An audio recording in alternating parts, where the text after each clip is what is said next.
welcome to part 2 of what F1 needs to do with itself, or the state of F1, part 2, whichever way you want to look at it. This is not cars and cooking, it's just I've had a rare few minutes where I can do something to put the content together. So carrying on from where we left off, where we basically went through saying F1 needs to really look at how it does its budgeting.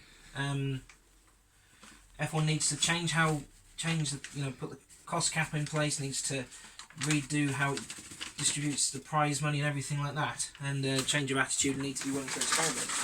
Building off the point of needing to be willing to experiment, there's one thing I think F1 badly needs to experiment with. Now, I hadn't really given this much thought, and admittedly it wasn't until I was watching one of Mark Priestley's videos, F1 Elvis videos, where he said we talk about reverse grids. Now, I think there are two things F1 needs to consider. It needs to consider becoming a ballast-based championship, and we need to consider reverse grids. We'll start off with reverse grids because that seems to be the one that everyone's like, oh no, oh no, or fuck no, or just everyone seems to be really anti. However, my viewpoint on it is they need to do reverse grid races,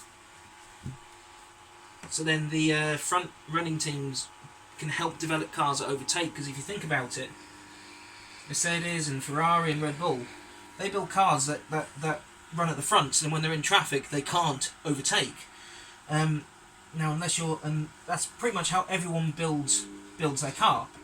But even Williams at the very back, propping up the very back of the grid, and Haas, they still build their cars as if they're going to be at the front. Which, you know, an F1 car always works best in clean air, and that's a given, but so does everyone else's car. Sports cars, GT cars, Le Mans cars, they all work better when they're not in dirty air. Dirty air being air that's been worked by the car in front. They work better when they've had a chance to run through the air smoothly. But Ferrari and Mercedes will never build a car that will overtake, because they're not expecting to have to overtake, and they're expecting that the blue flags to be put out for them, so they can just effectively walk on by. Which, I mean, granted, if I was running a front-running team, I wouldn't build a car for anything else. As in, you know, I wouldn't build it so it could potentially be stuck at the back of the grid. No, just for that what if. If you're expecting to be at the front, then, you know, even if you stay at the front, then you're not going to change how you do things. But reverse grids will then mean that they will build cars that can overtake, cars that can get closer, cars that can punch the hole through the air and follow without losing too much downforce. Now, the 2021 regs, which were released earlier this week, I mean, those who follow the page, not just the channel, that was quite something. I really like the look of these new rules.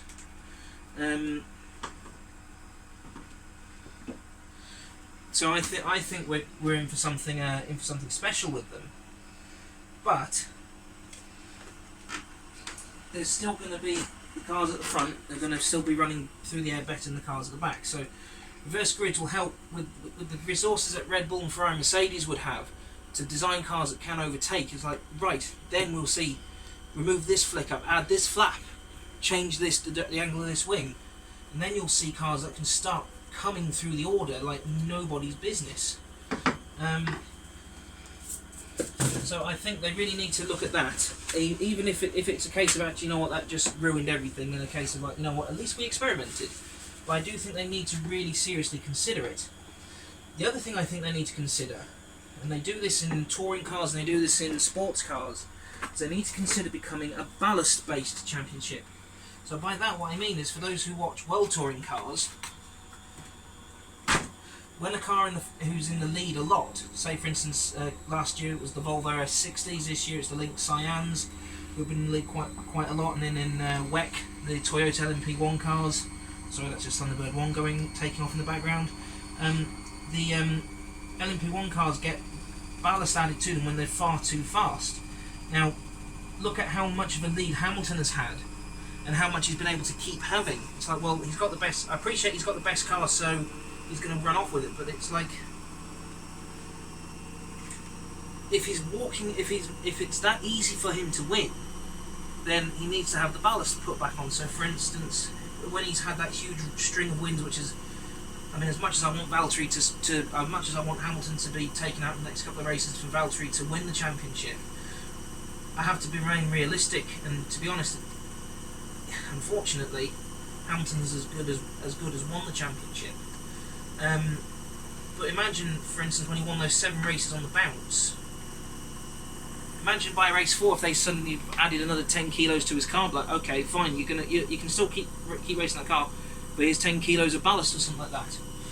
So it levels basically try and level the playing field. You can't do a downforce penalty in F1 because then that might suddenly make it so it can go faster through the corners, or you might start making the car unsafe to drive, as in you might be making it unbalanced and so on and so forth. So it's not really not a downforce based championship, but if you added more weight to Hamilton's car beyond the weight of his ego or his dreadlocks, Jesus Christ. I don't know how Mercedes in Germany tolerate dealing with that image sometimes. As in, if you look at Ferrari, where their drivers are usually fairly immaculately shaved, nice hair, nice suits, versus what Hamilton turns up in, it's like, ooh. But anyway, fashion aside, I think we need to consider adding more ballast to the cars when they're becoming too successful. And if you think about it, look at the period of dominance Vettel enjoyed with Red Bull in the 2010s, in the early 2010s. If they'd put some weight on that, then that would have seriously hampered him, and we probably wouldn't have ended up with him walking away with it as much as he did. Championships, I appreciate they don't always go down to the wire. For instance, I think for a lot of people, Jenson Button's championship was very fondly remembered, but that one didn't go down to the wire. It was done with one race to go, if I remember rightly. But Hamilton to potentially do it with Brazil and Abu Dhabi still to go, and potentially to have nearly done it with Austin still to go. Actually, he could have even done it in the race before Mexico. The numbers worked out right. He could have potentially done it then. It's just, it's not on, and we need to be doing what we can to close it up. I think I'll finish this point here for now, but this video is going to sort of take a similar format to the other one, as in it's just going to be as and when I can do it. So maybe this one will also be done over this period of 2 weeks. Maybe this one will be done over the course of a couple of days. I have no idea, but we'll see what else we can think of to try and improve F1.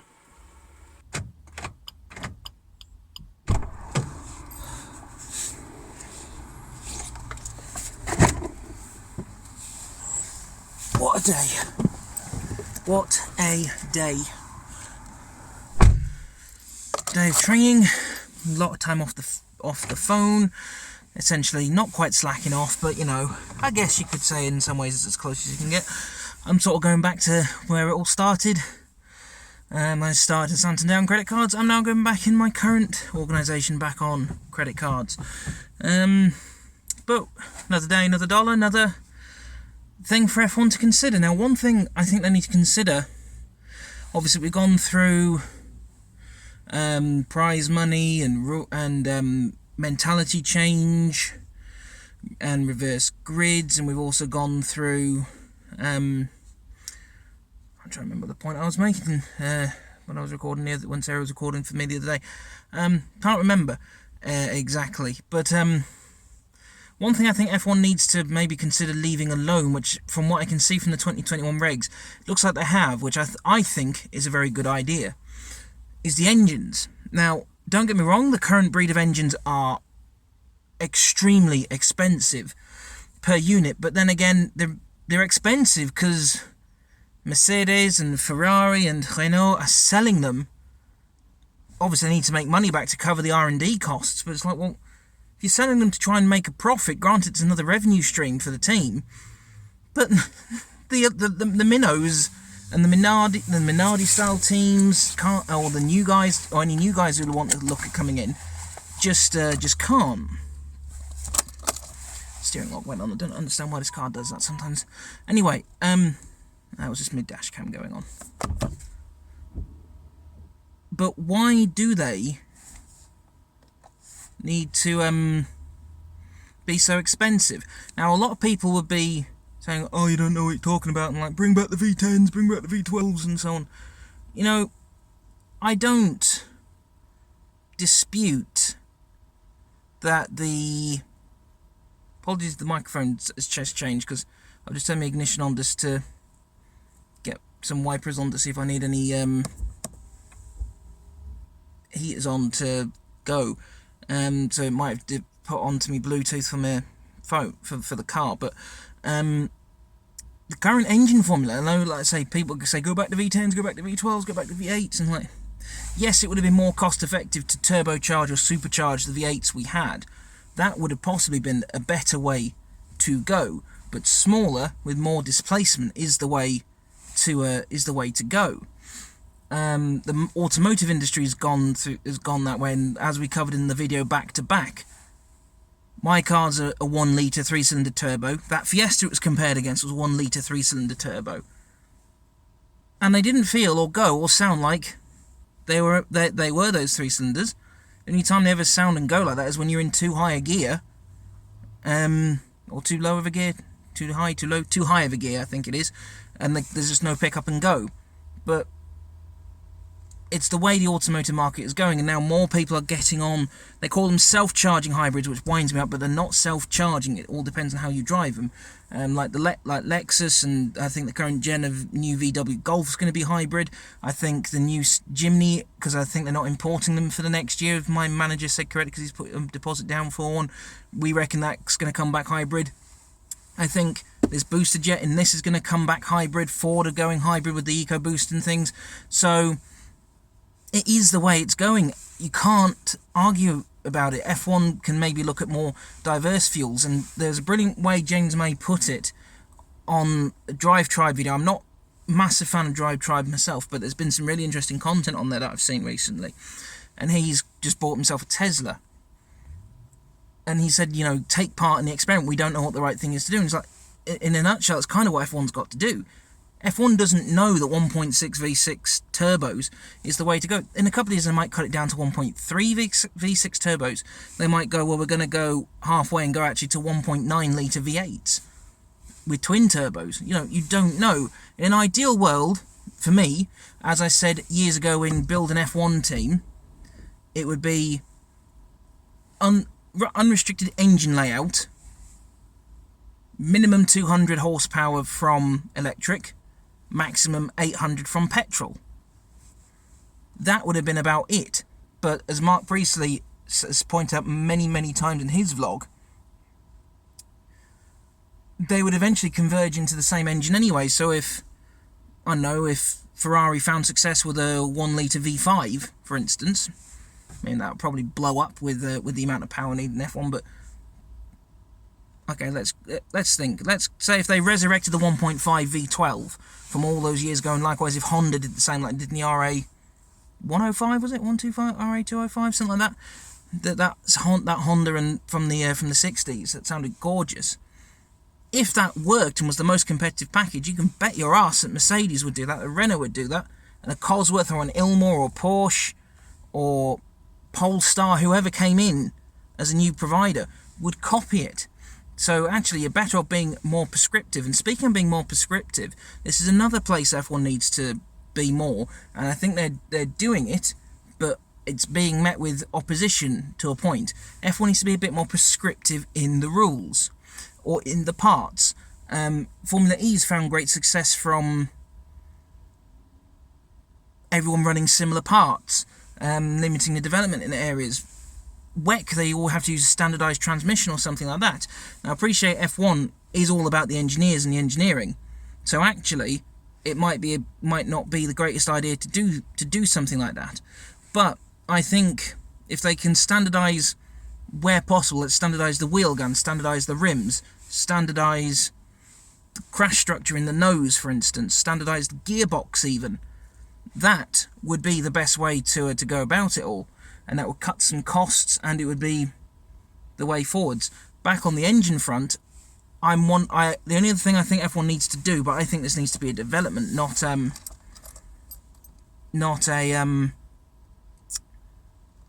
rule as such. But I think maybe they need to do something, maybe look at active exhausts. Combination, try and see if they can get some downforce out of them without disrupting the weight, without causing more turbulent air behind them and making overtaking difficult again. Or, if nothing else, need to look at active exhausts to make a better sound. For instance, the Aston DB9 ran an active exhaust, and that sounded gorgeous. I mean, can you think of a V12 that sounded just as silky? Because it didn't sound... I mean, it was a gorgeous sounding note in the Vanquish, but it just missed that silky, smooth V12-ness. I can't describe it properly without just thinking V12-ness, because it's just... Oh, it just made such a lovely sound on Top Gear and on Clarkson's DVD, but I think active exhaust might be the way to go. This current breed of engine makes the cars twitch, and the only thing I would maybe suggest, maybe look at more electric power. So that'll be the end of this part. I'm trying to get home before the traffic gets too mental. We'll see what happens.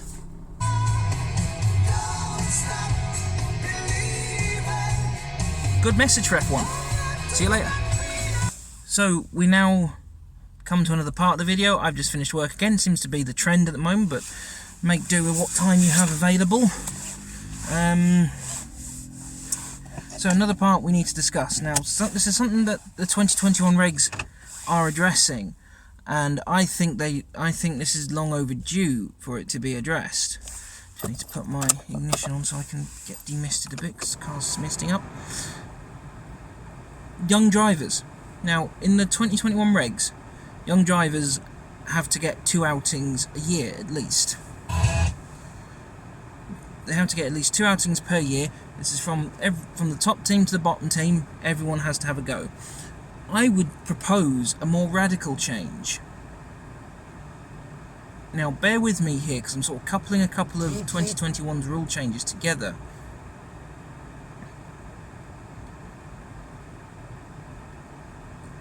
2021's obviously condensing the length of the race weekend down to 3 days, because they're obviously planning on increasing the calendar up to 25 races, but also that rule I just mentioned, bringing young drivers for 2 sessions. Why can't it be that they do... Here's a way to reduce the amount of running over the course of the weekend. Why not have the test and development drivers run free practice 1? It's a good time for the race teams to show off their young talent and who they've got in reserve. It keeps them guys in check, and it also helps them with their simulator correlation work. And then you've got